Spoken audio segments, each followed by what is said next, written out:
don't have, originally it was announced only 3, but we found someone from Cambodia who had a case study, Tony, whom we invited as well, and he confirmed joining us. So I wanted him to hear the introduction because there is a change in the structure and way we are approaching. So welcome to this afternoon discussion. I think Dr. Ben Quinones, in the context of ASEAN, has put together this Convergence Space on Transformative and Solidarity Economy, looking at specific themes and areas, but more so taking up these case studies largely from Southeast Asian countries and from the ASEAN network of countries. So that is why the case studies didn't take on other parts, but I think yesterday Shigeru highlighted, so there might be, but much of the focus is looking at its application to ASEAN. So today is the third in a series of 5 such convergence space, and the numbers of people are coming and going in that context. But the theme for today is looking at building resilient and sustainable communities. Building resilient and sustainable communities.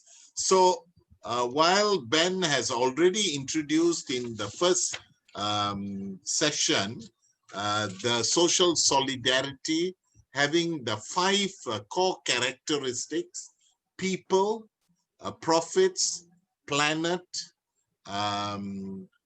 ethical values, and responsible governance. So governance in terms of the collective decision making, values in terms of respect, mutual trust building, solidarity in the value base, which often is underemphasized in many of these discussions, and the triple bottom line, which is often used in the social enterprise and business context of people, social development, and environment, as well as income generation, ability to create wealth and distribute it in a way that is significant. Now, because a number of people had made comments to Dr. Ben that the video presentations were good and they are already downloaded in YouTube, so it is easy to access, to go into detailed case studies that the speakers have already provided with their PowerPoints or their websites and things like that. We thought today we would change it and have a conversation among the 4 speakers. I think 3 are here, so we can start off with the 3. So I am actually posing 3 questions to them. We'll go through question 1, and then we'll go to question 2, and then we'll go to question 3. Sorry, somebody's trying to, I'll switch it off. And so we will do that. Let me highlight the 3 questions. It's very simple question. Describe your work or your project and apply that to an SSE framework. So SSE might be used differently by different of the writers, but we are saying more than business. How is the commitment to people or to environment or to values or governance, not just profit for profit's sake. So SSE in that sense, but describe your work. So each speaker gets only 5 minutes in that context, and all 4 will present, and then we move on to community resilience, because today we are looking at community resilience. How is the community or group of people or the village or the urban community or a particular target group, their resilience is built up in a way that they become sustainable communities and not displaced and so forth. And thirdly, a theme that I think some sessions had and some speakers looked at, but today we want to look at is what message do we want to send to ASEAN? ASEAN businesses, ASEAN governments, ASEAN civil society. So what input can we take into the November meeting from these 3 or 4 case studies and the sharings and the presentation? We have actually 4 speakers. We have 4 speakers. I don't see the 4th person, but let me just introduce the 3 speakers. Professor Dr. Rene from retired professor from the University of Philippines. He's co-author of the book Green Jobs, Green Skills in a Brown Philippine Economy. He is also in the reference in the drafting of the Green Jobs Act 2016, and he is the president of the Freedom from Debt Coalition. Prof. Rene has been part of many of our discussions. Let me pass the time for the first 5-minute intervention to Prof. Rene to sort of define and describe his area of work and apply to SSE. Prof. Rene? Oh, you seem to have disappeared. Prof. Rene? You might have stepped out. Okay, can I move to either Emily or Albert? Do you want to step in, one of you? Prof. Rene? Emily can go first. Okay. Albert, over to you. You got 5 minutes. Prof. Yusuf, can you keep the timer? 5 minutes. Oh, okay, no problem. Okay. So you want me to start first? Okay. Yes. All right. Okay. Well, this is quite the new terminology for me. So I'm trying to, as best I can, try to answer the question. Actually, myself, I started as a tour operator, Borneo Eco Tours, 30 years ago. And then I started Jungle Lodge. And so my business model was to use part of my profit and channel it to community environment work. And over time, I set up an NGO called Borneo Eco Tours Solution, Borneo Eco Tourism Solution Technology Society. Is a tax-exempt organization, NGO in Malaysia. And so I used that over time to develop community environment project in part of all over Sabah. And in due course, I realized that the project I did have been focusing too much on welfare and charity relief project. So I gradually shift to my focus to social entrepreneurship. Yeah, and for that project that I do, we were recognized by UNWTO for our innovation in NGO.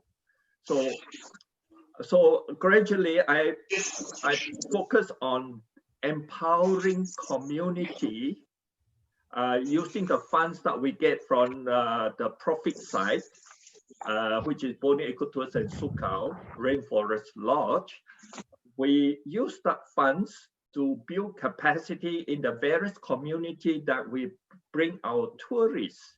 And knowing that many of these communities are living in poverty, we develop the different aspect of their community capital that they have, the natural capital or whatever uniqueness that they have, and try to provide the supply, link them up to the supply chain so that like homestay, or they may have rafflesia flower, or they have bamboo resources. So we try to develop businesses around this so that we can provide this as a package to all our tourists, yeah, over the years. Of course, it's very challenging with COVID, because when there are no tourists, you can't help the community. So this is the focus, the stage that we are in at the moment. Yeah. Okay, thank you very much, Albert. Mr. Albert is the founder of the Best Society from Malaysia, but from Sabah, and really networking with grassroots indigenous communities and forest-based communities in a very professional capacity building way. Prof. Rene, the first question is more describing from your work and taking SSE, what are some of your reflections? You got 5 minutes to set. You need to unmute and others can mute. Yes, over to you, Prof. Rene. Okay, good morning, everyone. I'm happy to be in the special room of Dr. Denison. I represent the Freedom from Debt Coalition, and this coalition, being a coalition, has affiliates belonging to different, representing different segments of our society. We have vendors, farmers, trade unions, students. But as a coalition, we are seeking a change in the orientation of the economy. And so this, when we embrace this concept of solidarity economy propounded by our good friend, Dr. Benny Quinones, we see it as part of a program to build a new society, a different society, one that is not not under a neoliberal diktat. And in relation to this, Denison, I would like to call your attention to the call of Secretary General Antonio Guterres of UN last July. In his lecture, in Nelson Mandela lecture, he was calling for a new social contract because he said the existing global social economic order no longer responds to the requirement of the people, especially issues of social protection, health, education, and then the global imbalances. And that's why we look at the solidarity economy as a major element that will go into the alternative. We hope we can support the call of the Secretary General for a new global economic order, and the global, this should also be reflected in changes in the ASEAN. In the ASEAN, we are pushing for people first, or people at the center of community building. They have 3 pillars: economic, socio-cultural, political security. But the role of the people is not clear, it's not fleshed out. And then in addition to this, the civil society movement since 2008, we have been pushing for a 4th pillar, that is the environment. And so, and again, people should be there. Summary is the reason why we are very much involved in this. We have a number of experiments on social enterprise development, but I don't think I should not go into the details of this, because as a coalition, we are trying to just promote this general concept. We call our alternative economic building, building a people's economy. Thank you. Thank you very much, Prof. We can come back to the issues that Prof. Rene has raised, because I think these are very important points vis-a-vis that, the content of the type of economy and the challenges we are facing is something, because I think Albert raised the point that he was enabling indigenous people to create wealth, but Prof. Rene is questioning the very nature of the type of dominant economy and is calling for people's economy. So we can look at the substantive areas. Can I just check? Somebody's mic is unmuted because we are getting a lot of feedback. If you're not a speaker, please mute your mic. Thank you. I don't hear it. Okay, let me pass the time to Miss Emilia from Indonesia. She is a community development consultant focused on disaster risk reduction and social enterprise. And she is with Bina Swadaya as the executive secretary.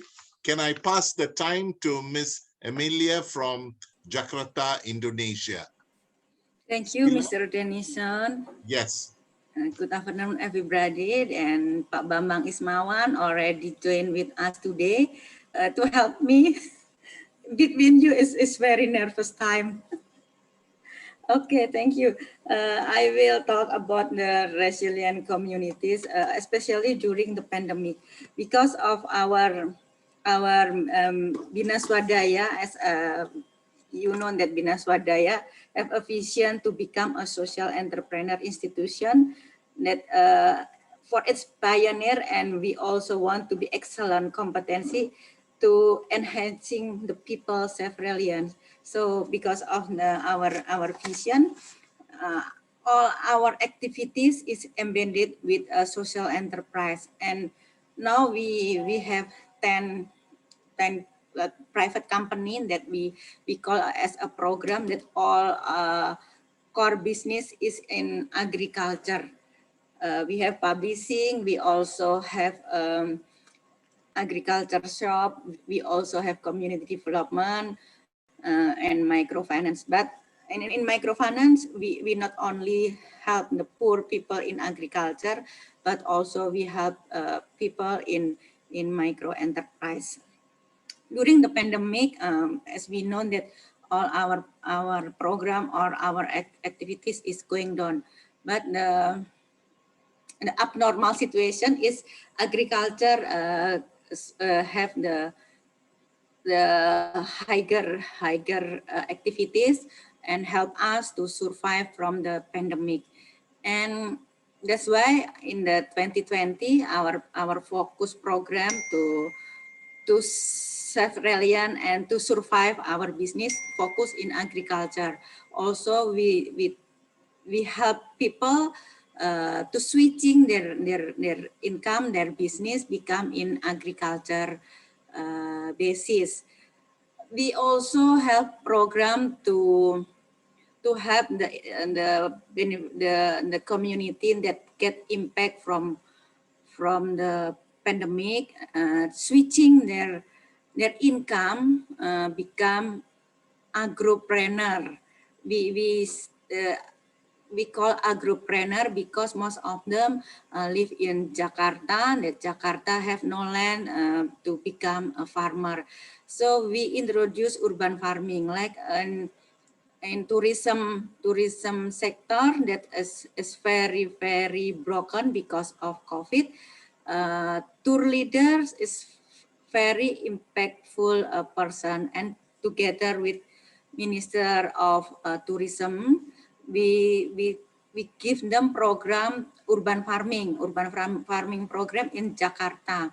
We train them using online in Zoom platform, and also we assist them to become a farmer, organic, also sustainability agriculture in Jakarta. And thanks to God that they most of them is success, and then move from startup become a business in agriculture.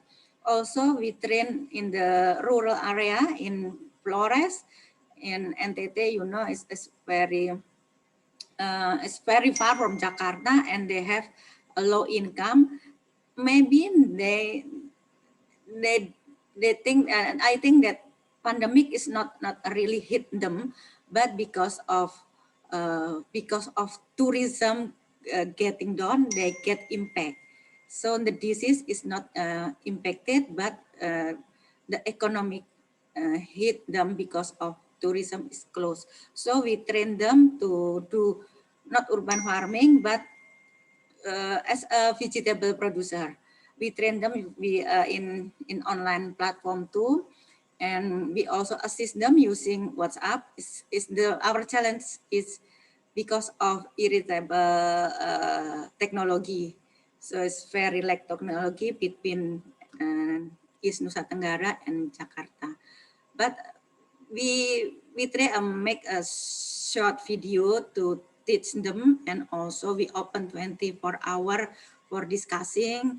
It's very interesting to us that they always ask how to make from seed to plant, and when they harvest time, it's very interesting. They send us the picture, they send us a video, a short video, and help them to be a vulnerable person during the pandemic.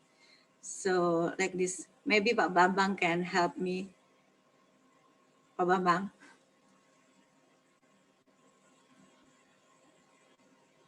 Unmute please, Pak Bambang. Yes, hello. Yes, I think the frame that in the future we are going to develop is related to the revitalizations, village revitalization in the rural area. And this is a kind of movement that comprise of self-help, promoting self-help groups, microfinancing, and promoting production and marketing. And it is based on the village level potential. And also we are conducting wisdom that occur in the all villages different in one place to another. And this kind of activities in cooperation between the Dinas Swadaya and the local authorities, village heads, and also regional government, and also with the local business entities. And this kind of movement is a big platform that enable many initiatives, not only in agriculture and microfinancing, but also in health. Also in another place related to the promotion of local specific that make it possible that young people who start to work and interested to work back to the rural area involved in this kind of activities. So village production and fighting with the so-called just what is a price for them. It is one of the activities that we are going to do. And we have been doing for many years, actually. Since more than 50 years ago, Dinas Swadaya is starting promoting this kind of activities. And this kind the availability of the more democratic and regional activities, then Dinas Swadaya utilize this situation by promoting program what we call the movement for revitalizations. And actually, this movement is trying to keep the process of marginalization in the rural area, in which many development activities, initiatives done by government and also by the private give a negative impact to the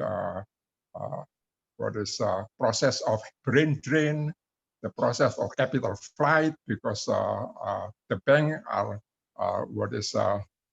serving only today to our ready to get credit because they are not bankable. Then we have to establish a unit or system of self-reliance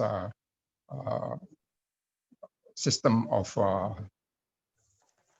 micro financing. This is all, I think, about Indonesia activities related to Bina Swadaya. But at the same time, we've been in Indonesia promoting social solidarity economy with other many organizations that have many different activities in urban as well as in rural area. I think maybe I can help a little bit Sure. to Thank you. Thank you very much. Thank you, Pak Bambang. I think it's very informative, but also very nice to have you with us in this discussion. Now, what I wanted to do was, we have the time. Now, in this discussion, it's very clear that Prof. Rene raised the critical questions on the nature of economic and economic systems in the world that creates inequality and injustice. And he quoted the UN Secretary General calling for an alternative. So you have this economic and structural sort of questions on one hand, and then you have very clearly, from what Mr. Albert Teo shared, as well as Emily and Pak Bambang, practical aspects in reformulating the economy to make it more inclusive, more impactful to the target groups, so that there is a people's economy that is created. So you have these two dimensions. So I just thought to change the variation. If there is a question or two on defining the economy, defining SSE, looking at alternatives, not long time, but if you have a question or a comment, please make an intervention now. I know in the past we were writing on the chat, but you can make an intervention now. Just a minute or two, not a presentation, just a comment to support either the conceptual arguments or the more practice dimension, because Prof. Rene raised it, the three speakers have raised it. Any intervention from anyone? I know at least there are two economists in the room, two other economists, and there are many practitioners. You can raise a question or raise a comment. Open to you, then I'll ask the speakers to respond. Anyone? Yeah, okay. Okay, Yusuf? Yeah, okay, thank you.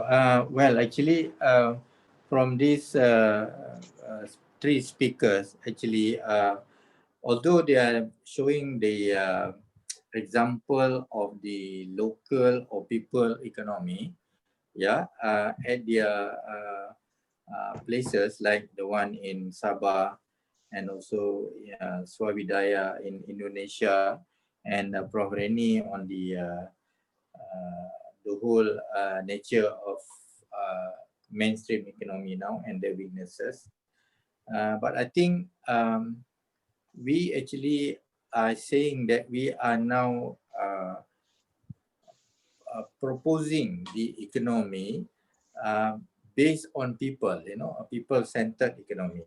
But I think at the moment, we are still at the micro level, very micro and case by case, because at the end of the day, economy must be related to the finance as well. So it's not just a matter of production, supply, distribution, marketing, of that community or services, but also we need something to generate that is the finance.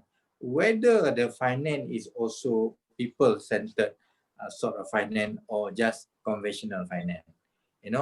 Prof. Denison mentioned about Rano, that is only small part of raising capital, but we haven't heard yet at the state level or national level. What I have heard so far is only at the village level or maybe district level. So any comment from the three speakers on my intervention? Thank you. Yeah, I think it's a very important point. Prof. Rene, do you want to come in on this financing? I know Ben has spoken a lot on what is that, ethical financing, social investment, but I don't think there is a case study from our side other than microfinance institutions and so forth. Prof. Rene, you want to come in? Well, yes, Professor Denison, you're a great synthesizer. But I must commend you for that. Now, 2 weeks ago, the IMF and the World Bank, they had a joint conference, virtual. They mentioned these problems of finance and a very big problem facing the world. There's a possibility of systemic default by a number of heavily indebted countries, especially from Africa, a number from Latin America, and probably some Asian countries also. It's debt levels going through the roof, and even in our case, we are surprised at the rate that we are piling up debt. So you see, we have been told that sustainable development requires sustainable finance. But what's happening for the last 3 or 4 decades, there is phenomenal financialization of the, not only of our respective national economy, but of the global economy. And we have seen that in 1997-98, we have the Asian financial crisis, followed by the 2008-2010 global financial crisis. And now we have this COVID. IMF and World Bank officials acknowledge these problems during their conference. And then they also acknowledge the need to reduce the debt stack, because the World Bank president even mentioned, because of the debt situation of developing countries, and this is the experience of the Philippines and some Latin American countries, the debt trap leads to some kind of a net resource transfer from the indebted country to the creditor institutions. In other words, the more indebted we are, the more we are transferring capital resources, etc.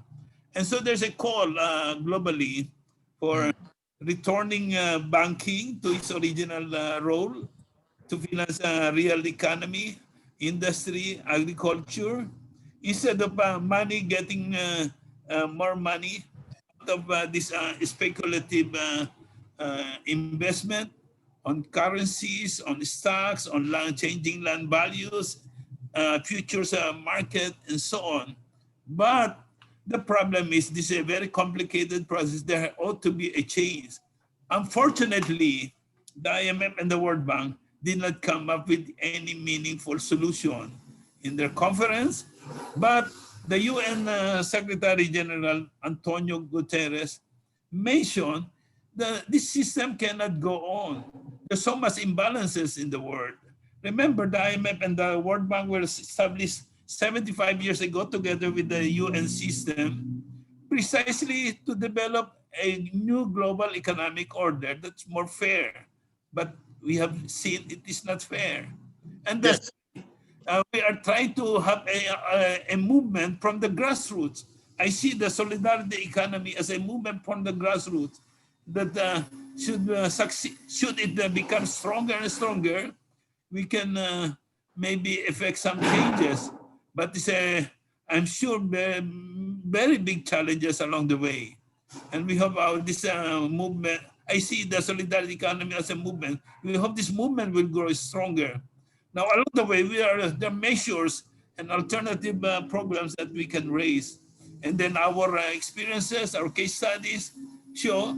But my own experience, it's so difficult to set up social enterprises amidst a capitalist system that is aligned with the development priorities of the big corporations and external capital. So it's a big fight along the way. But Thank you. I agree we need to support this call of the UN Secretary General. We need a new economic order. UNCTAD, by the way, is also pushing for, is also calling for a new global economic order. They're recalling the movement in the 1970s of the Group of 77. Remember the Group of 77 in the 1970s?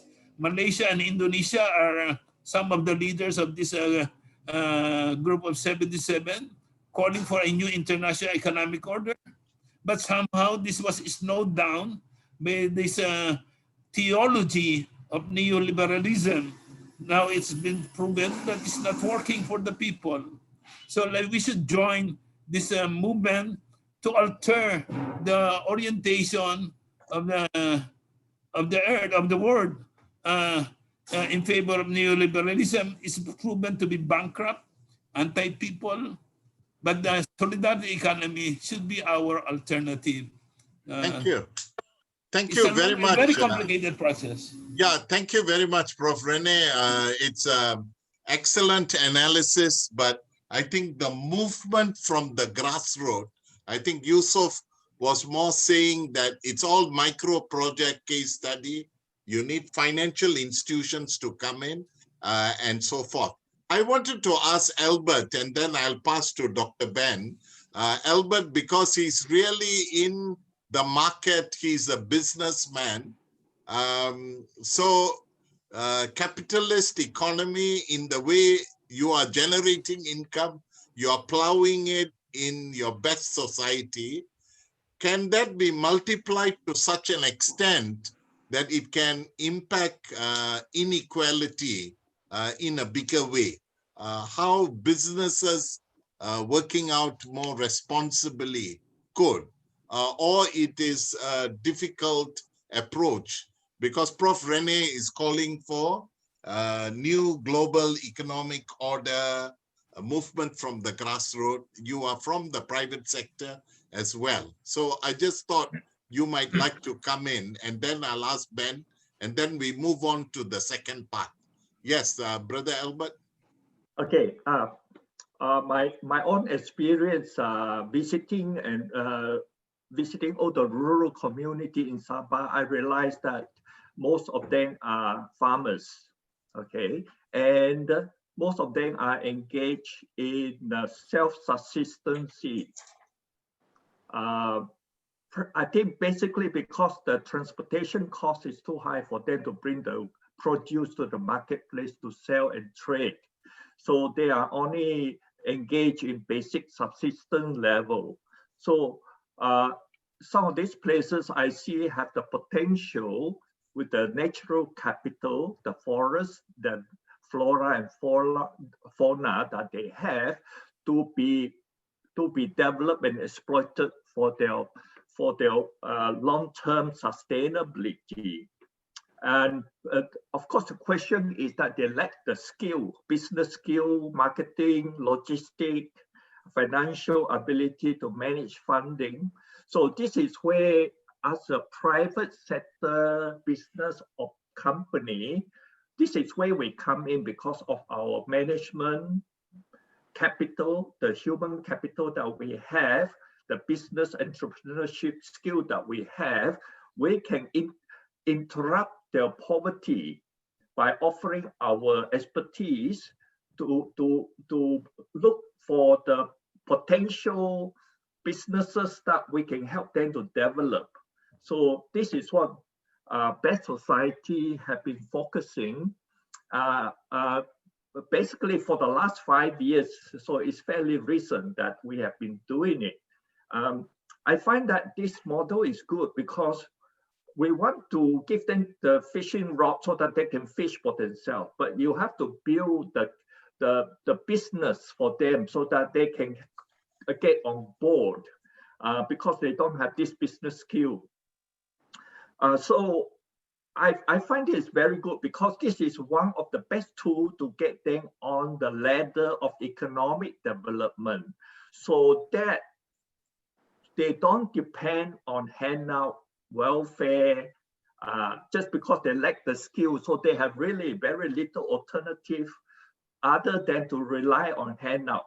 But I find that over the years, my handout to them, my welfare community project, is a never-ending process. So I was not really solving the problem. I was actually perpetuating the problem they face. So what I do is to interrupt the poverty by bringing in my expertise and look at the business strategy that we can implement based on the natural capital they have in the community. And because I'm a tour operator, I create packages and bring my tourists to the community. And this community that we work for the last 5 years, it started with 3 villages and end up with 13 because they found that there was a good strategy that we have helped them.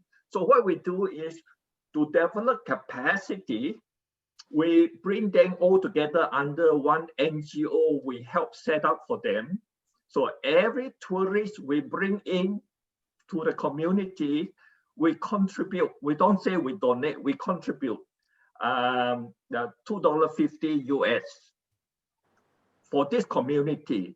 We provide training for them, financial and others, so that we can help them to manage their own fund, so that they have empowerment. We have to empower them to make decisions so that they can use this money to train themselves or to build improve the bridges in the village area, so that they can actually be empowered and motivated to look for their own, build their own destiny, rather than depend on outsiders like us all the time. Yeah. So that way, I get them, try to gradually win them out of toxic poverty in a sense. Thank you, Albert. I think action of one business entrepreneur, but I think the multiplying effect and scaling up might be necessary to impact total. Ben, do you want to come in after that? Emily, if you want to comment, because Bina Swadaya provides financial capital as well to farmers for various things. You might want to comment. But Ben, on this intellectual debate, how do we steer it? Because we went very deep in intellectual thought and so forth. How do we balance that argument? Hello. Before yes. Ben, may I add a little bit thing about financial? Yes. Bina Swadaya for many years has been promoting and developing what we call it linking bank and self-help groups. So the self-help group is a kind of community-based cooperative, and they have a basic of the self-reliance financially by saving and also giving credit among the members. But always they are in a position looking for more capital for that. And we link at the national level cooperation between bank and self-help at the local level, and the NGO can place as the promoter for that. Now, for the revitalization movement, rural revitalization movement, we promote linking bank and self-help group as well, but at the local level. And the local bank will work together with the local self-help groups, and the cooperatives that we are promoting at the village level will function to be the cooperation between bank and the community people economy. So this will be a point that the open up of the people economy at the grassroots level, and link with the very efficient financial institution like banks. So bank will be possible to link with the self-help group if we are promoting cooperation in a very win-win solution for all of this. This is the future of financial sustainability. Thank you. Thank you, Bambang. Maybe from Bina Swadaya, maybe that dimension. I remember rural revitalization as a very big agenda in our ASEC meeting last year in Yogyakarta. But I think the financing component, grassroots saving mobilization, alternative financing, which Yusuf was asking, maybe those models need to be captured. I think Bina Swadaya is very large, so we just narrowed to one small project. But I think that component needs to be highlighted because in none of our case studies, it has come out as a strong point. Ben, over to you, and then we will move on. Dr. Ben, do you want to make an intervention? We can't hear you. Dr. Ben, you need to unmute. Okay, I just have 3 points, Sure. The first point, I'm really impressed by this group. So I would like this group to participate in the ASEAN People's Forum in the panel, because the style is very much like this. Yeah. So we have 2 hours continuous discussion.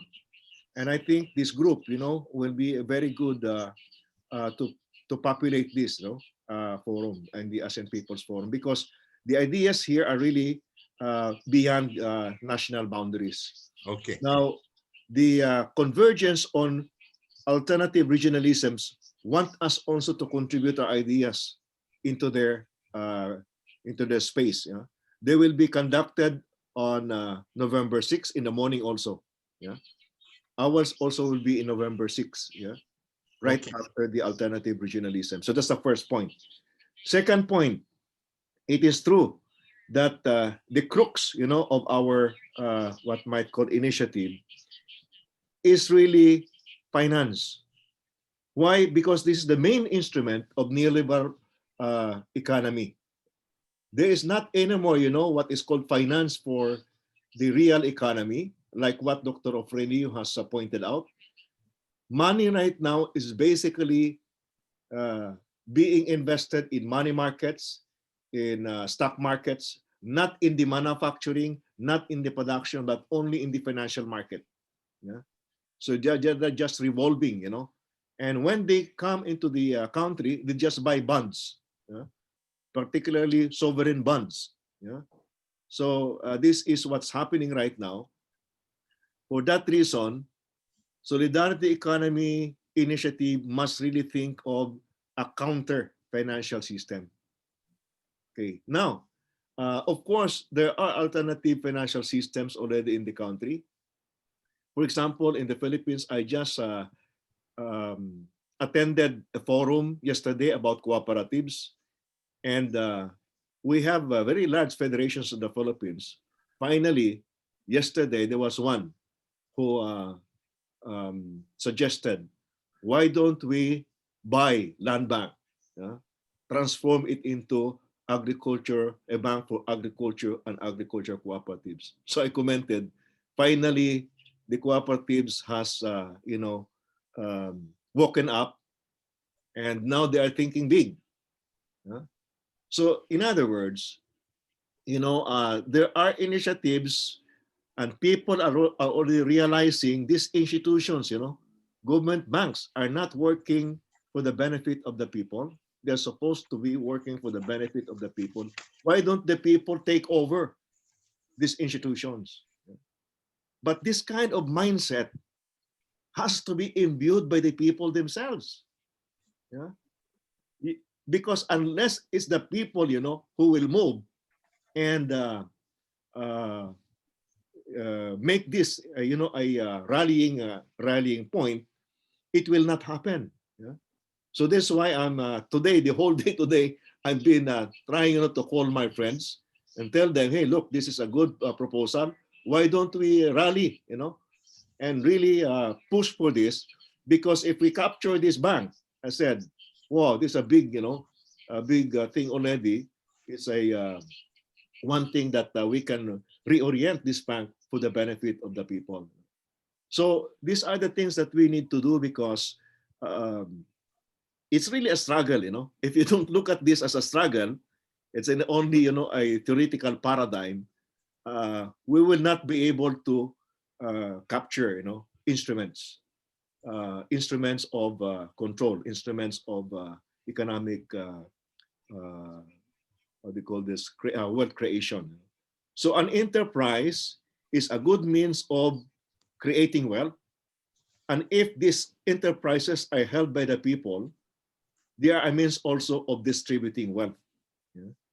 So this is why solidarity economy is very important, because it equips the people to create enterprises that creates surplus value or wealth, and also democratizes the distribution of wealth.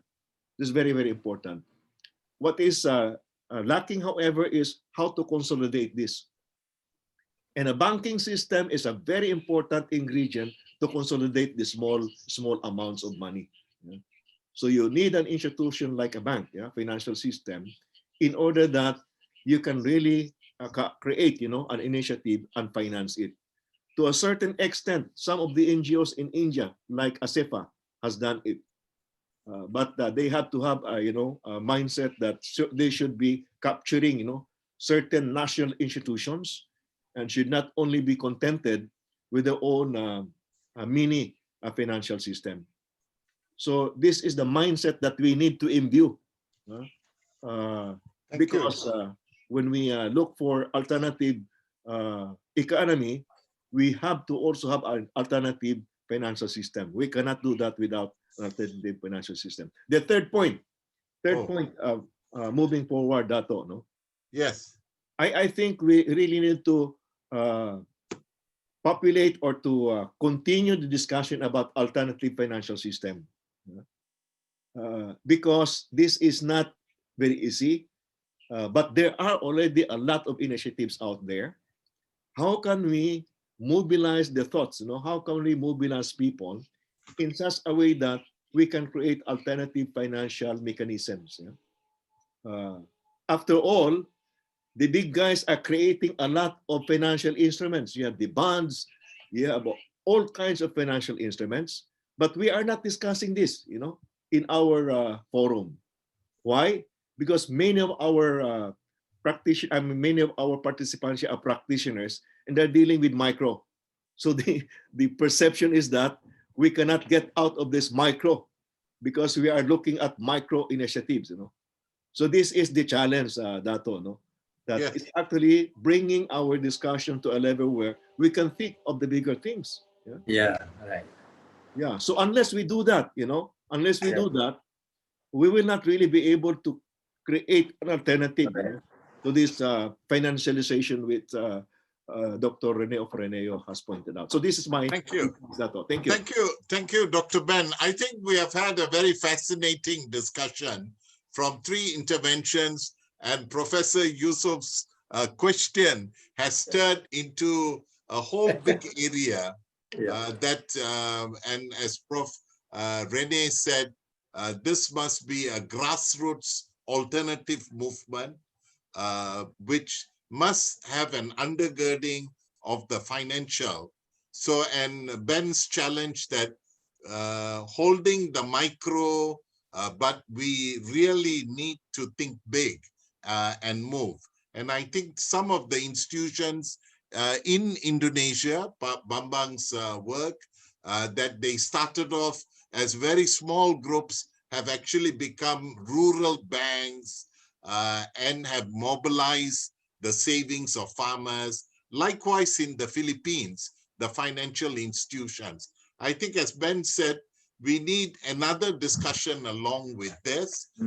I think it's an important point. So we recognize the reality of the neoliberal economic forces. We see the alternative movements emerging as small, but not insignificant.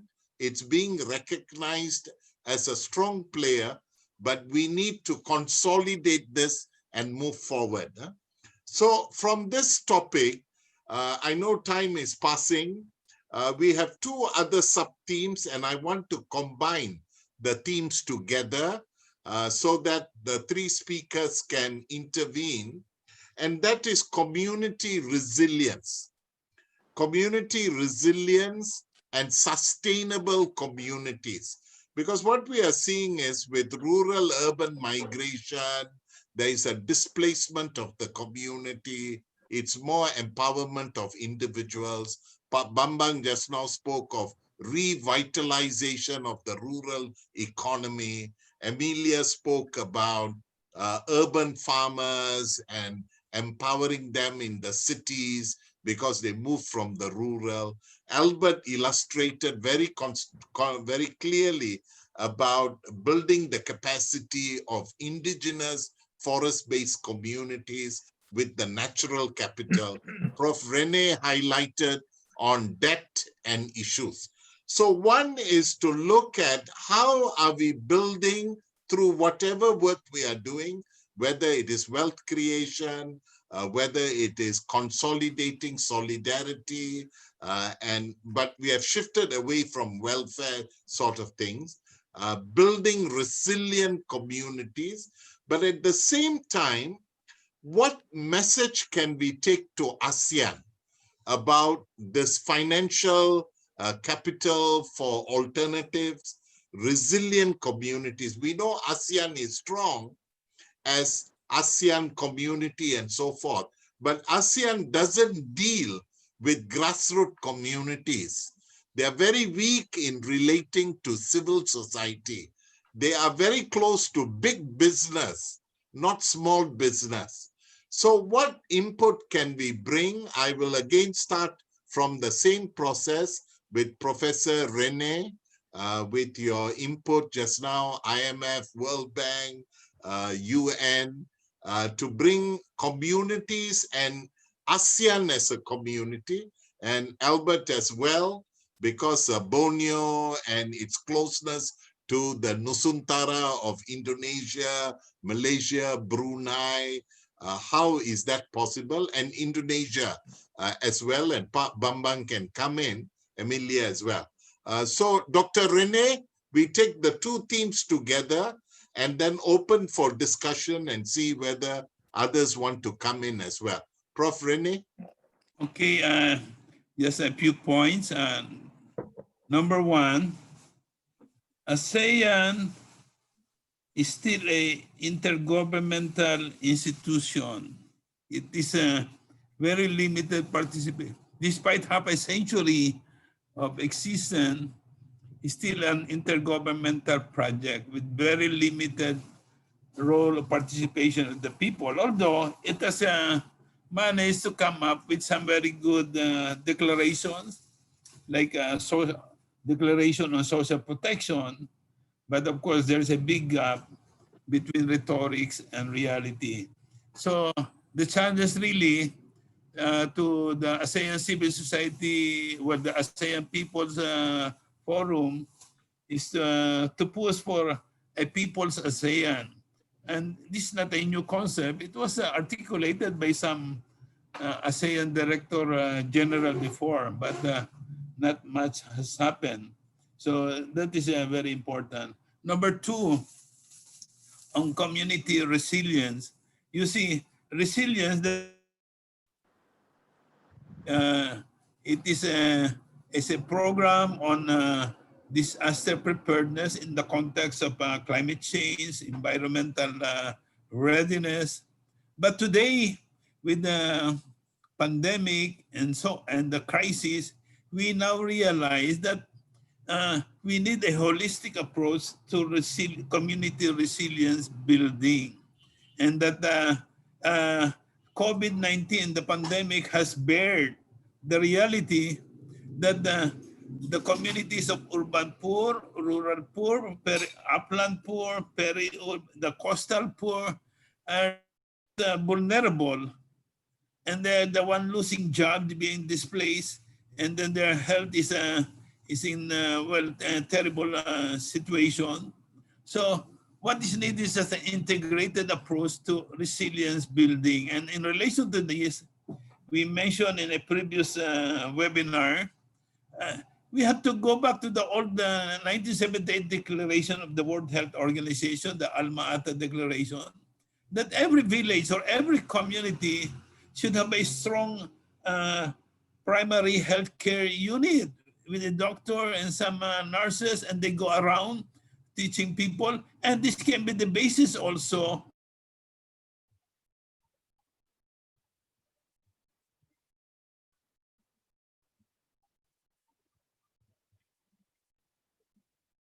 Prof, we have lost you. You need to unmute. Sorry. Oh, see. Yeah. We lost Okay. you in the last few sentences. Oh, sorry. So this Alma-Ata WHO 1978, they're already calling for every community should have a strong primary health care. And this primary health care, complete with the professional, should have link with the economy and the social cohesion of the people in the community.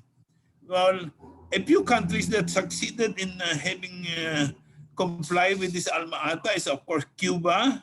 You have, to a certain extent, South Korea, Vietnam, and look, they have managed to conquer this COVID epidemic very well. And I think there's to go back to this, and the community is where is at the site of struggle, the site of development. And so in the community, you have to strengthen the role of women, because they're the ones who keep the family together, and women uniting, they can have developed a strong community, because they're the ones who know the requirements of the people, from the kitchen to the bigger community. And that's what we are one of the programs that we are now pushing. Women-led community resilience network. That's number 2. And then finally, let me just make a short reaction to Bambang and to Albert, and also on the financialization. You see, we need to do some, I believe we need to do some nuancing. We are not against enterprises, especially those that have become big. What we want is a equitable partnership with the people, with the farmers, and that banks should go back to their original role, that is funders of the real economy, industry, and agriculture. And as Dr. Ben said, get out of these financial speculative activities. Thank you. Thank you. Thank you very much, Prof. I think the role of women is a central theme that has emerged, and other speakers could also comment on that. Albert, on these 2 areas on community resilience and any ideas for ASEAN in the ability to network as an alternative economic community. Sorry, my thoughts are scattered all over the place. No, don't worry. I think you will share words of wisdom. Don't worry. I have to share with you my own ignorance, because basically I was out originally doing businesses. I only pick up community work as I went along. I do realize that our financial system is out of date. Okay, I studied accountancy and economics, and I found that, much to my shock, much later, that human capital was never captured in the balance sheet. And it came only much later that we capture value of assets like vehicle, office, computer, everything, but not the staff we employ. And yet the staff we employ, the human capital, is the most valuable part, in spite of the fact that they come and go, the turnover is there. So I have change that in my own company and my NGO by focusing on human capital development. And that is, in a way, the reason why my company grew pretty good in order to support my NGO work. So I use that philosophy to train the community. So every project I do, I always look at business sustainability, not based on self-sufficiency, but based on market economy, so that they can sell their produce.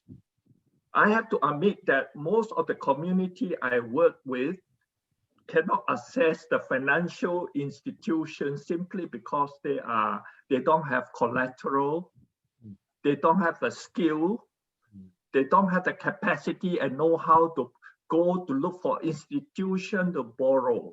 And the people who run the financial institution do not go to the countryside to look for opportunity to lend money to. So these people I work with basically are outside the financial system. And so I learned from management guru Peter Drucker that if you want to do business, you have to look for customer first. And my business expertise is I do have customer, and I do marketing all the time to build my customer base. And this is the most valuable capital there is the human, this market is my capital. So I bring the customer to the community and not have to depend on the community to come to the customer.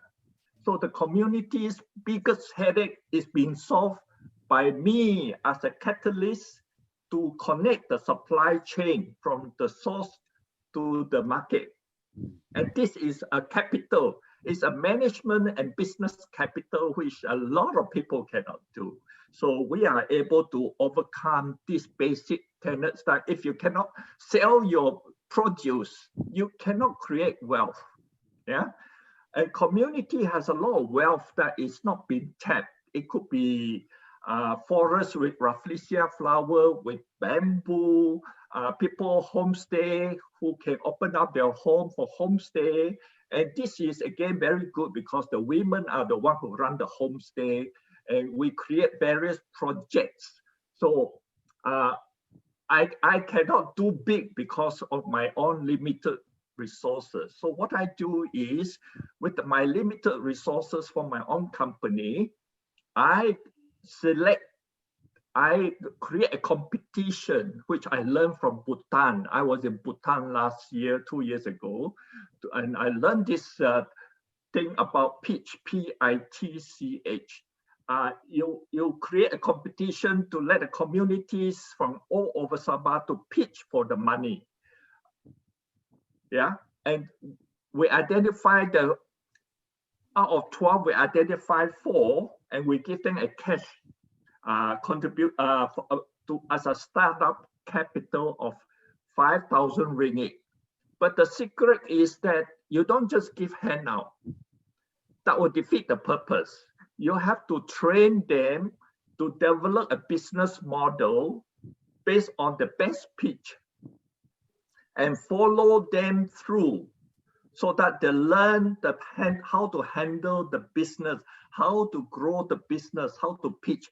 And to the point that one of them, after 2 years now, we can, through the university, raise funds from the government to contribute to buy machinery so that they can go to the next level. It's a process. I think it's a process.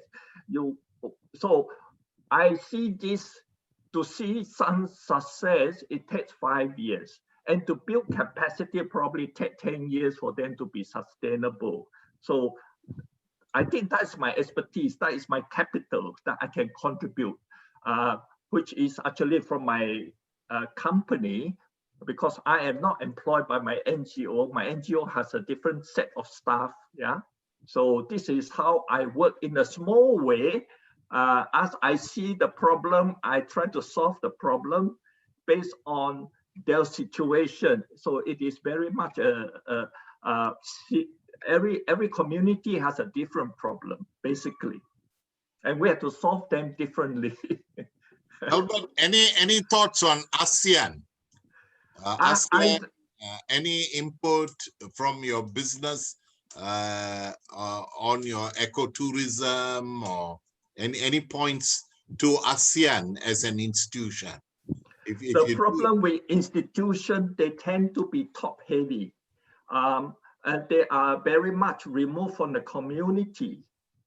They may have the funds, but the red tapes will not allow the specific problem on the ground, challenges on the ground to be solved.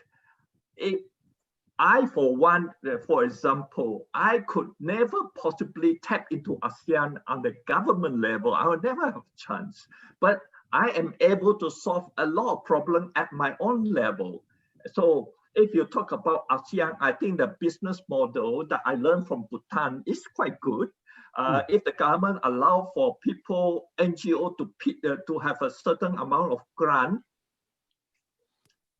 and they create this pitching thing, and they have to follow through the community project that has been identified as winners, because you need time to nurture the business. Yeah, it does take time. Thank you. Thank you very much, Albert. I think we have heard now from Prof. Rene, assessment of ASEAN, limited partnership of the people, intergovernmental institution, and Albert's critical assessment, it's top heavy, bottom light, which should be the other way around, bottom heavy and top light. But this assessment is important as we move on. Emilia from Bina Swadaya and Pak Bambang, in terms of how does your projects build community resilience, and Indonesia and Pak Bambang and Bina Swadaya is closest to the ASEAN Secretariat in Jakarta. So we have gone with Pak Bambang, Ben, myself, Pak Bambang, to visit the ASEAN Secretariat on SSE before.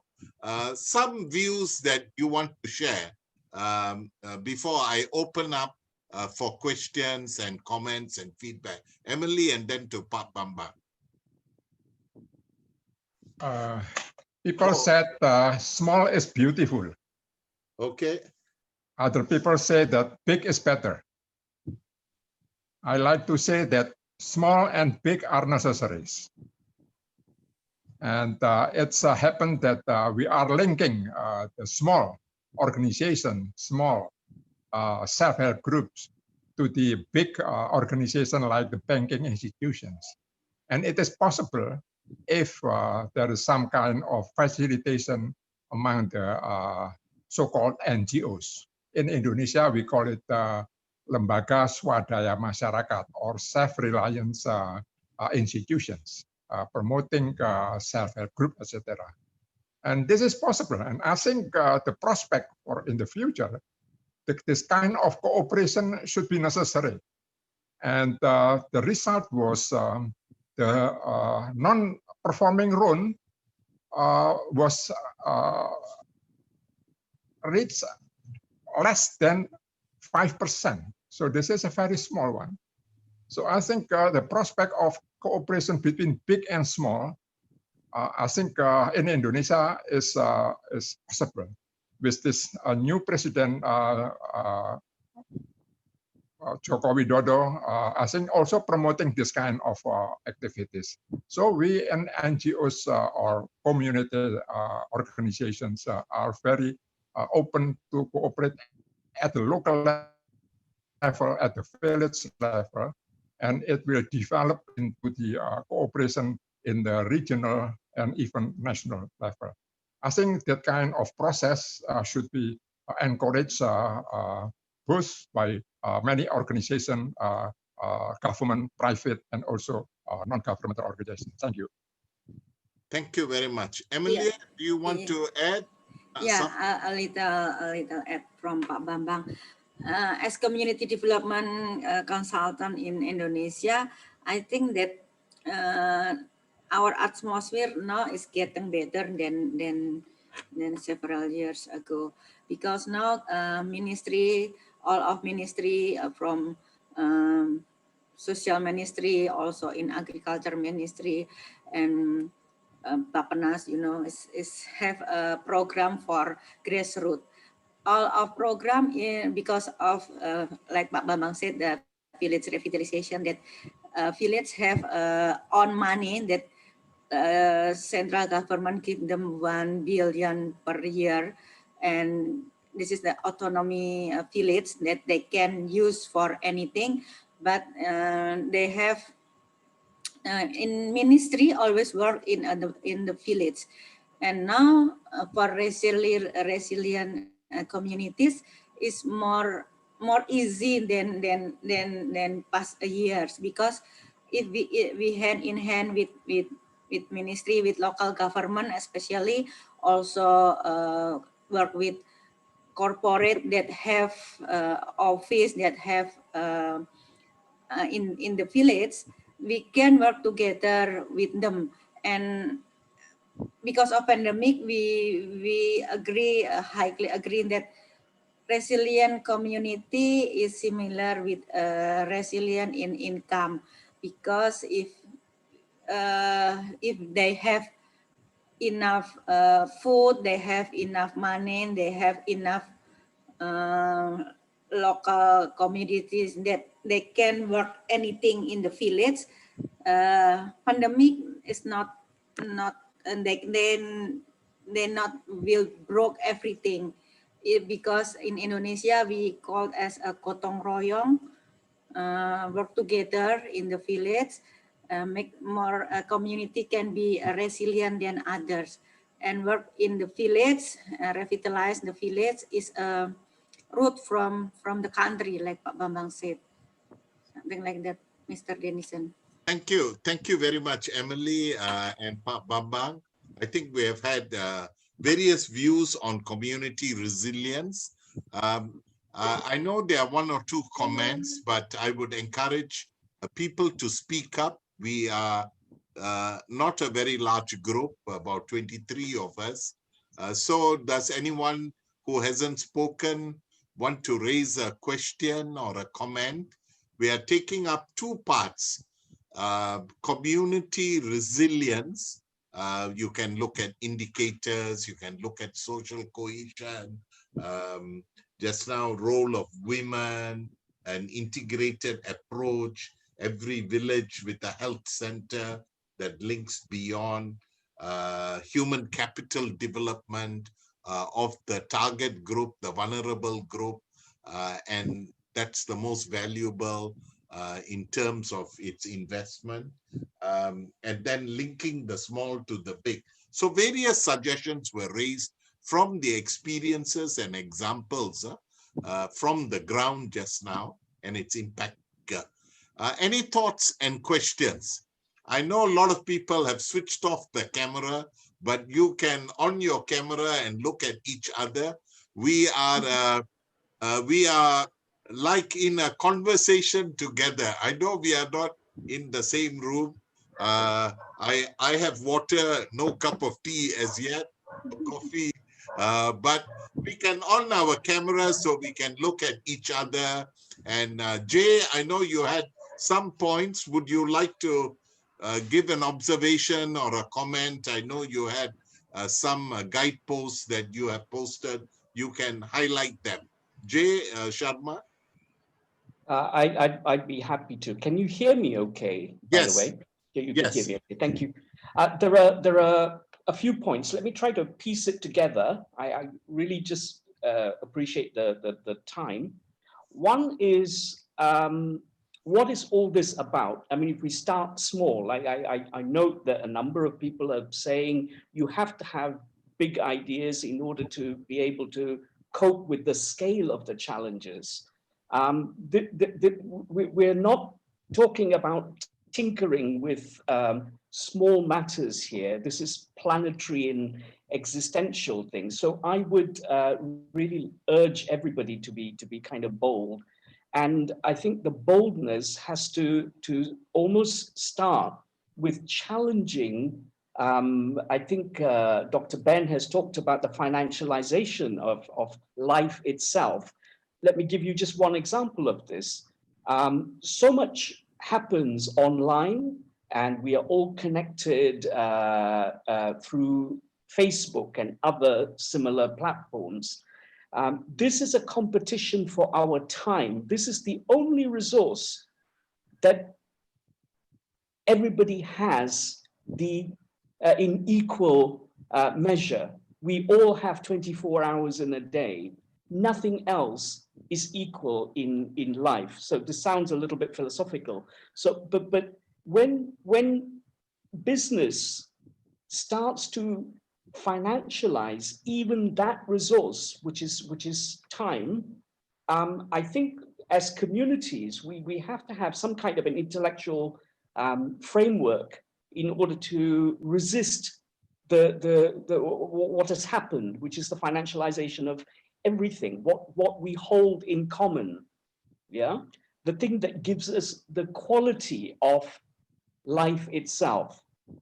So in those terms, so what can we grasp at in terms of analytic tools and economic theories? Now we know neoliberalism and so on. I won't go into that kind of thing, but there are a couple of links which I posted.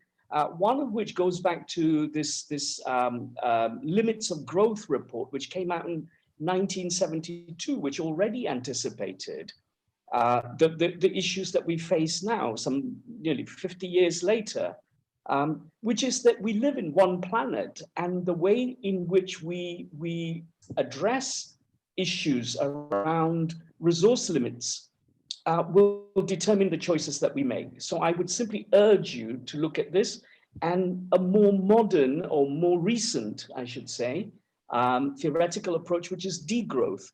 Now, this sounds very frightening in a region, ASEAN region, which is high growth, and we're all very proud that, oh, ASEAN is the fastest growing economic region in the world, and so on. But what does this growth actually represent? Are you happy that a lot of the growth might be about resource depletion, you know, the cutting down of forests, or using natural resources like minerals, or the river system is used as a way of getting rid of toxic waste, and so on? So I think degrowth offers a model, and this is, nobody should be frightened about this.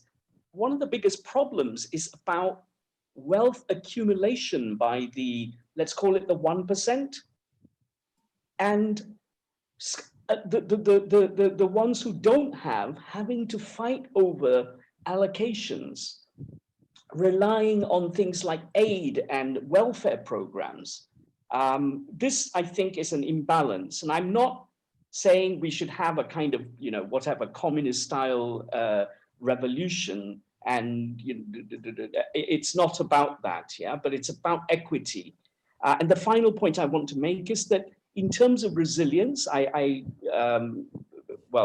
bring to your attention anyway this project which has been undertaken across a number of countries about city resilience, yeah, the City Resilience Index. I put the link down for you.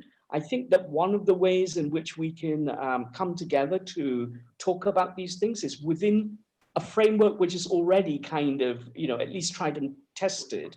Now, if we want to critique that and say, but you've forgotten something, then I think that it becomes a better starting point for our deep and meaningful conversations. And I hope that that final point is that we can actually start a campaign for a people's ASEAN, rather than just leave it to, and maybe this exists already, forgive my ignorance, rather than it just being left at the intergovernmental level, because you know what that's like. So thank you for listening to me. Thank you, Jay. I know you have raised a lot of points, but I thought this idea of a campaign for people's ASEAN could be, because this segment or time is then trying to define that, because Prof. Rene raised that, Albert raised that as well. ASEAN says it is a people's ASEAN, but the people on the ground are not there. So if we want to take it up to next week when Ben has a Convergence Space in the ASEAN People's Forum, and they will be noting our input from Transformative Economy, then some discussion now about how do we want to redefine ASEAN in a way linking to the various issues we have discussed. So you can throw ideas, throw questions, and then the speakers can respond as well. Can I have others who like to intervene? I know many people are shut. I don't know whether you are listening or you are enjoying your cup of coffee or what you are doing. But please switch on the camera that we can look at you as well in the process. Leane, is it? Yeah, I'd like Yes, to. Leane? I'd like to speak, if I may. Yes. Yeah, I'm looking at. Is this the City Resilience Index that you shared? And you're talking about resilience in this way, right? But coming from the Philippines, for example, where we are always at the mercy of storms. Even right now, at the moment, while speaking, we're still a storm is brewing already in the Philippines. We are visited by like more than 200 storms in a year, big and small. And I can remember that when Typhoon Haiyan happened in 2013, one city was not only one city, but several locations were really flattened down. And after that, so many people died because of the storm surge. So climate-related resilience is very much an issue in the Philippines. And after Typhoon Haiyan, the Philippine government and many NGOs were, giving lip service to building back better. That was a very popular slogan. Let's build back better. So the poor who have their homes built around the coastal areas can can and can endure another Typhoon Haiyan. But that was all lip service, nothing was done about it, not even about our building code, even if it was upgraded now, volcanic eruptions, earthquakes here and there, many buildings being affected. And all this lip service to resilience, they fall short of really addressing the issues of resilience in the communities. And we're only talking here of big urban areas that have already been ahead of the rural areas in terms of development. But resilience affects not just the cities, not just the urban areas. It affects the rural areas. And when we talk of resilience and the lack of it affects what?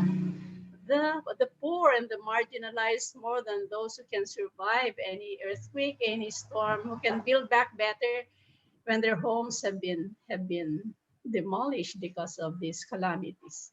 And we still have like issues in Marawi where war is still raging, and the poor are always caught in between these wars. So when I talk of resilience, I'd like all of those things taken into consideration. How can the poor be resilient in this pandemic, or after pandemic? What kind of resilience will we be talking about? Food security is at risk. That is also part of the resilience that we should be talking about in the future, in the new normal, in the near normal, in the next normal, I mean. So just thoughts. These are big ones that, yeah. I think resilience in the context of climate change, resilience in the context of conflict, resilience in the context of food security, I think all those are, valid points. I think there are different SSE communities that are addressing them, although in this presentation we might have not highlighted, but I think Prof. Rene raised that resilience need to be much more seen from an integrated approach, was what he highlighted in his presentation. Any other input from anyone? We have a few more minutes before Alma, were you opening up? Who is it? Albert, is it? Yes. Can I share? Sure. Albert, please. My last sharing. No, you can share more than last. I'd like to share two case studies, a pilot project on such forested land of two different communities on what I've started the last 2 years. Okay, one landowner on the forest land in the place called Sukau. I think these two community basically are very pro. They don't want to convert their land to palm oil and all these things, and they want to engage in ecotourism. This is where they approach me and see how I can help them to connect with my business. So the first one in Sukau was where the land was used by the elephants as they migrate up and down the river. The elephants will swim across their from their land to the opposite side. So what I do was we signed an MOU with him that in return for protecting his forest, we will help to bring our tourists, market our tourists to go to his place so that he can be the guide. So we train him, we teach him, and we bring the tourists there, and he will be the guide so that he can earn income. So this is in a way monetizing his land so that he can conserve the forest and protect the habitat of the elephant. So this is what I think we can promote around ASEAN, whereby the government achieve conservation strategy, help community protect the wildlife, and also, of course, to do with global warming and all that. So it is a good strategy, but I think it can be increased to a larger macro level scale by the government by providing various incentives for people to keep their land as they are. Okay, the second project. So last year, before COVID, I was able to help bring income to him. It may not seem a lot, but if we say in Malaysian ringgit, it's about 500 ringgit a month. Considering that before he never got a single cent of income from his land. So this is a huge jump in the first year, right? Now, the second project, again, this involved the whole community, a place called Bongo on the land, road up to Mount Kinabalu. A lot of the land is owned by the farmer, but they don't have title yet. Yeah, this is one of the biggest challenges for the community. Now, this community approached me. They have Rafflesia flower. What can they do with it? So this is where I connect them. I do a business project paper for them and see how to approach it. And then I build a package around, tour package, and I promote on social media. Just before COVID, they had the Rafflesia bloom. This is not the first bloom, okay? This is probably the third or the fourth Rafflesia bloom, which only lasts 8 days, by the way, in bloom before it rots. During that 8 days, they were able to generate 1,000 ringgit. This is about $250 US, which is a lot. Considering that they got zero income before, suddenly they have 1,000 ringgit income into the pocket. So we have been organizing them to form a committee. So we organize them. I think the important thing is the process, helping them to go through this process of learning the skill putting up a banner by the roadside, setting the pricing, printing the ticket, conservation fee, how to make it, how to promote it to the tourists that go up and down the mountain. It's unfortunate that COVID came at this time, because my target was that they should raise at least $1,000 per rafflesia over 8 days period, because the rafflesia keep blooming every 1 month or 2 months. So every rafflesia can be monetized, and yet this community never see the value of the rafflesia. So thank you, Albert. We just have to connect them to the customer. Yes. Thank you.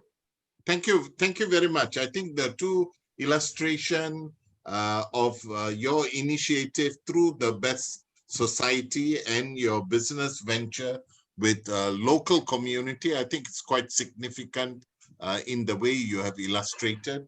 And you also called an example in which ASEAN could develop conservation, protection for wildlife and climate change issues by involving local communities, indigenous, forest-based, local communities in the process. I think that's something we can take up. We only have another, yes, Ben, we have 10 minutes left if anybody wants to make a comment or intervention. Yes, Ben? Yeah, and very short one. The ASEAN People's Forum, for the last 15 years, the way they conduct this forum is basically to criticize the government. Now, what are you going to have when you criticize the government? Number one, the people are either angry because the government is not doing anything from the perspective of those organizing the forum, or they get so miserable they cannot do anything. Yeah. What is needed at the ASEAN People's Forum right now is hope. Who can point to them an alternative so that they can have hope? This is what the message is of Solidarity Economy. Yeah. If I listen to Albert, I can see hope for the people. If I listen to Bina Sadaya, they said there is a solution. This is our message to ASEAN, yeah? Particularly through the ASEAN People's Forum, because even if, for example, the government is lacking in action to connect with the communities, like Bina Sadaya has said, if you continue doing this and the government sees the result, they will come to you eventually. So this is the point that I'd like to make, because this is an answer to what Dato was asking, what message can we bring, yeah, to ASEAN People's Forum? We are bringing an alternative. We are bringing a solution so that people can really say, yes, we can do something. We don't have to wait for the government. We can connect to the consumers. We can create our own market. We can create our own economy. And if the government and other investors see that it's good, maybe they will come and support us with resources. This is basically what we need to do in the ASEAN People's Forum. So all these small examples, they actually comprise a bigger message. And this is our message, that we are bringing hope to the people because there is an alternative. This is my point, Dato. Thank you. Thank you very much. Yusuf, Dato Yusuf. Yeah. Okay, thank you. I just would like to add what Ben has said. I think very true. We must take a constructive approach, even at a people forum. We shouldn't go against the people in power. We should try to persuade and to communicate with them, So apart from what Ben has said, I think one more point that I think in relation to what I said on the banking system, I think we should also ask ASEAN to help or to promote the banking for the poor, especially for the SSE project in the ASEAN country. We used to have, say, ASEAN Development Bank, thing like that. But now we must have this kind of bank which their rule and regulation are slightly different from the bank that we are having now. Because say in Malaysia, we do have a cooperative bank. We have two cooperative banks. One is dedicated to cooperative, but again, they are subject to the central bank. They are subject 100% to central bank, meaning to say the term of reference is just like the same to other entrepreneur. If I were from SSE, if say my colleague Denison from not SSE, the regulation is the same. So what I'm asking is that this special bank must have a special TOR for SSE economy. You know, so we can say that it's a banking for the poor, but not necessarily poor, but you know, we should give more priority to the poor so that they can get self-help and then self-reliant in future in their enterprise. By having this kind of banking, I think apart from saving, credit union and whatnot, I think it is necessary. Otherwise, you cannot sustain. The economy cannot sustain because at the end of the day, it depends on the leadership. At the moment, we have, say, good leadership, but later, second generation, where they may not share our vision, our aspiration, you know. So that's why I think look into this also as one of the message to ASEAN. This is my suggestion. Thank you. Thank you. Thank you. Anyone or speakers? Bambang, you want to comment? Yes. Prof. Rene? I like to have a comment very shortly to Ben. I think I would like to say yes to Ben, and with the condition that we have to have a commitment and consistently to this kind of promotion. And one side, we have to conduct a capacity building among the people, the rural people, people economy. At the same time, we have to conduct a policy dialogue with the policymakers, governments, etc. So one again, yes for Ben. Thank you. Thank you. Before Dr. Rene, Dr. Selvi from Chennai, I saw you trying to lift. Okay. Please. Yeah. Just an observation from India. Okay. Now, one thing I'm observing is all over the world, the government is relinquishing its responsibility. Like an instance, just when the COVID started, the people who are working in South India, they have to walk back thousands of kilometers to North India. The people have to, that is the resilience that I have seen.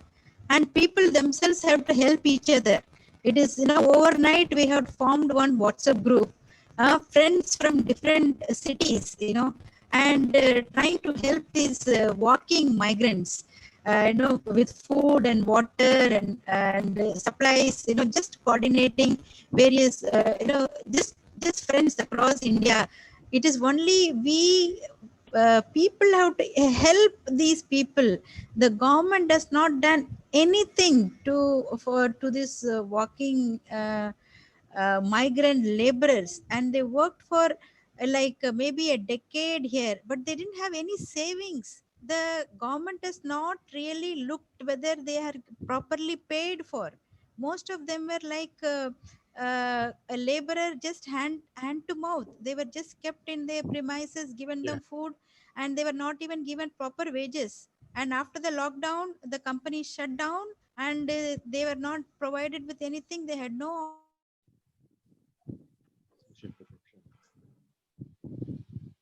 Yes.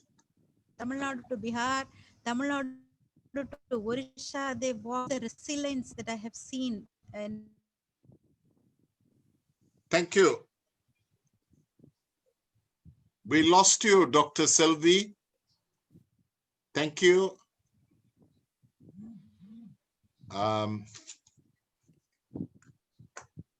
Okay, I think the connection in India might be a problem, but I must publicly acknowledge that Dr. Selvi was helping a number of Malaysians who were stranded in Chennai, because Air Asia canceled the flight and they were stuck in Chennai. And she visited them and assisted them because I made a phone call to Dr. Sylvie to meet Thank you. with the people. So Dr. Sylvie, thank you for helping the Malaysians who were stranded in Chennai at that time. I think we need to move on. Prof. Rene, do you have concluding words that you like to share? Just two short comments, mainly reaction. Number one, on the observation by Dr. Ben, I agree with him, except that I'm not sure if this is acceptable to some of our friends in the civil society movement, but critical engagement is really necessary. Secondly, a short reaction to the comment or lamentation by Leane Monsanto about the DRRM, resilience building. I sympathize with her observation, but you see, resilience programming, at least in the Philippine context, appears to be largely a government-driven process from the national all the way to the village level. What we are saying is that the planning and developing a resilience program at the village level should be done separately by the organized people in the said village, and that one will be more long-lasting. And I have a concrete experience with this, because after the typhoon Haiyan, we went to a place. They did not get any relief despite the fact that their villages were destroyed and their houses destroyed by the typhoon. They were all crying when we met them, but since we had nothing to give them except t-shirts and sleepers, we conducted this DRRM using the tools provided by Oxfam. This vulnerability analysis is downloadable. And I was surprised that 1 year after, they're still strong because they're holding on to that, to what they discussed at the grassroots level, and they have formed their own organization. In contrast, I'm also president of one NGO. We went to another in another province. They got so much relief organizations, relief materials, amelioration goods, and then farm animals. They replaced the boats thanks to assistance from the bishops of France. But after 1 year, nothing happened because it was just giving money to the people. So organizing, consciousness raising, and getting ideas from the people themselves, that's very important. Thank you. Thank you. Thank you very much. I think we have come to 5:30. We have spent 2 hours and it has been very interesting. I'd like to thank the 3 speakers, Prof. Rene, who opened up our minds to broader thinking. I think his experience as a professor at the university and his vast input has facilitated that sharing.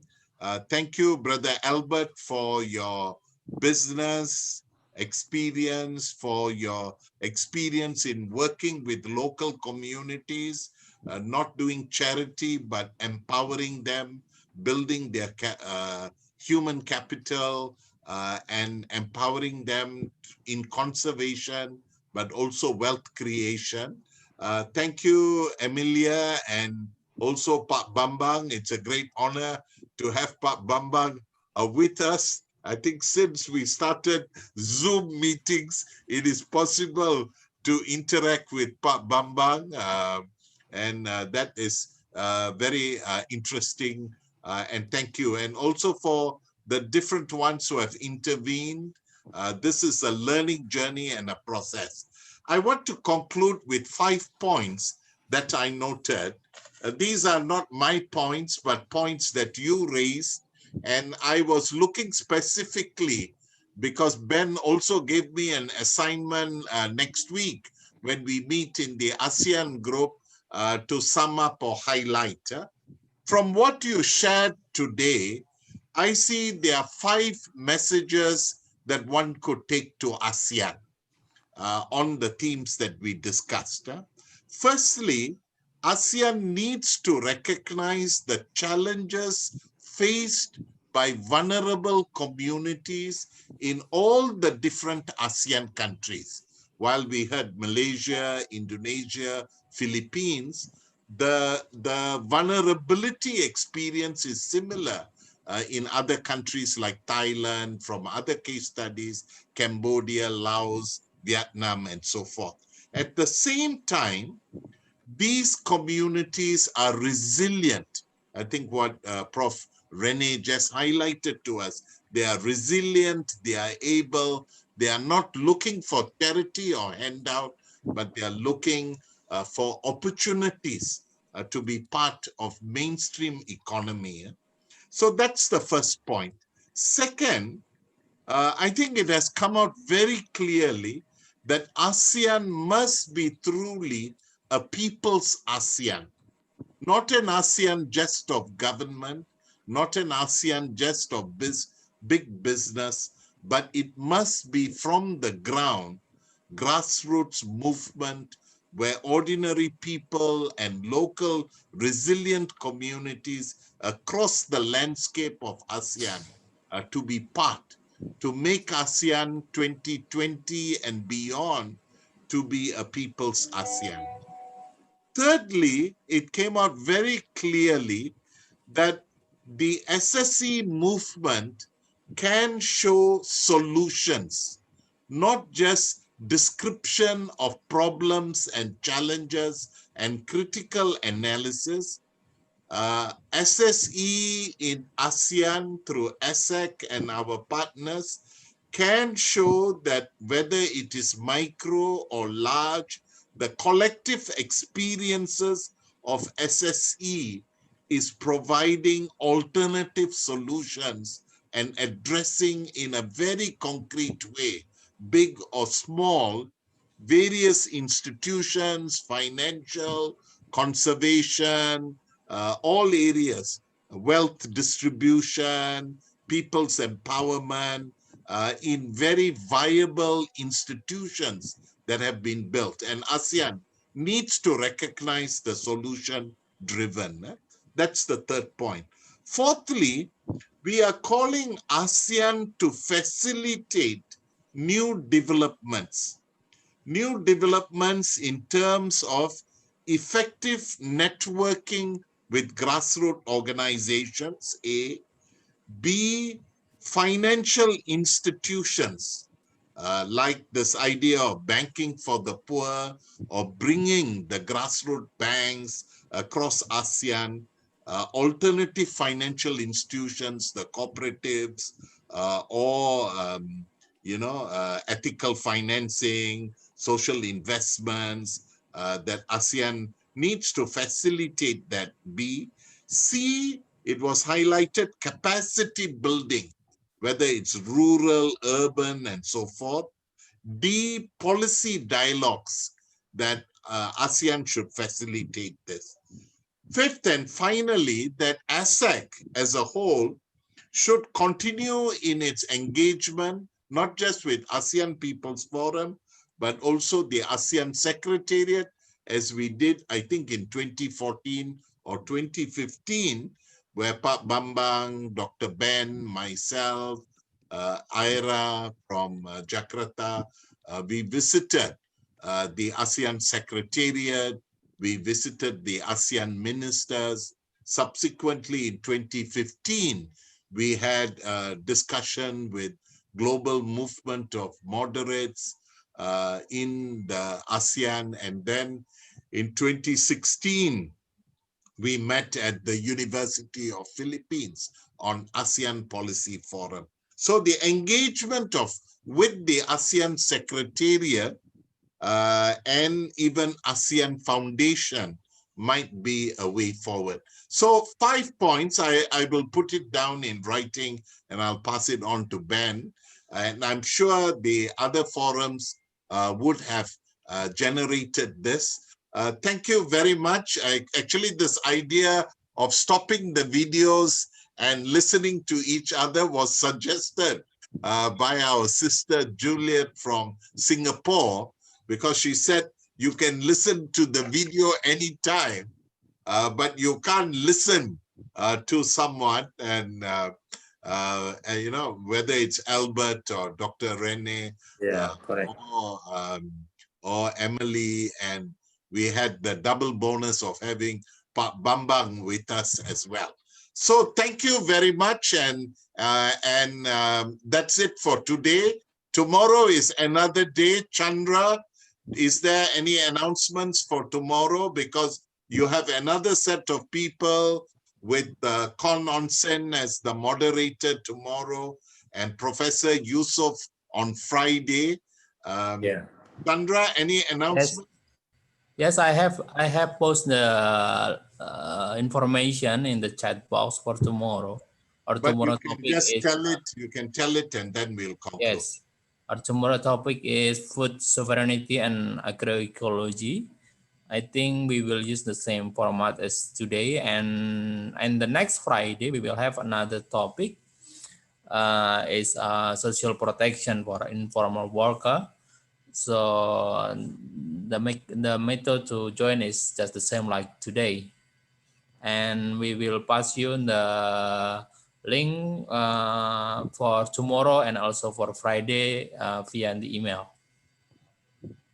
Thank you. So thank you very much. Thank you, Dr. Ben, as well, and all of you. I know some of you have participated 3 days running. So maybe Ben should give a certificate or a prize to someone who attended all 5 days. You know, monetary. we can buy an ice cream or something. Belanja naik teh tarik, you know.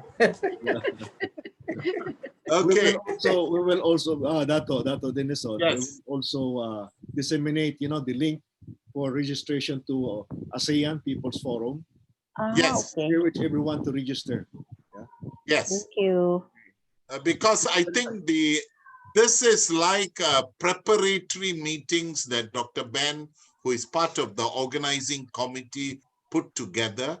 But I think saying some of this in an ASEAN People's Forum will then document it in the formal report. It's one process. We are not saying that's the answer. It's one process. But I think more so we need to engage with the Secretariat. And let me just make an announcement, and I think Chandra can circulate that. Tomorrow morning, UN ESCAP has a discussion on understanding the importance of financing in the context of COVID-19, Southeast Asia recovery, and 2030 agenda for sustainable development. They have some of the top bankers and financiers, like Malaysia is Dr. Zeti, who was former governor of Bank Negara, speaking. So it's a theme that was raised today. You can just go to ESCAP website. The registration is free. You can participate. Just now, Dr. Ben was in 2 Zoom meetings at the same time. He was at the UN ESCAP and our meeting. So if you are free, join that. It's 9 a.m. tomorrow morning, Bangkok time. But our session is 3:30. Thank you very much, and jumpa lagi. Thank you. Bye-bye. Thank you. Bye-bye. Very fruitful discussion. Thank you po. Thank you, Ben. Bye-bye.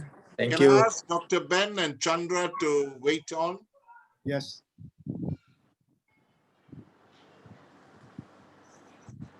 This is a good, you know, approach, Dato, you know, that we can apply, and then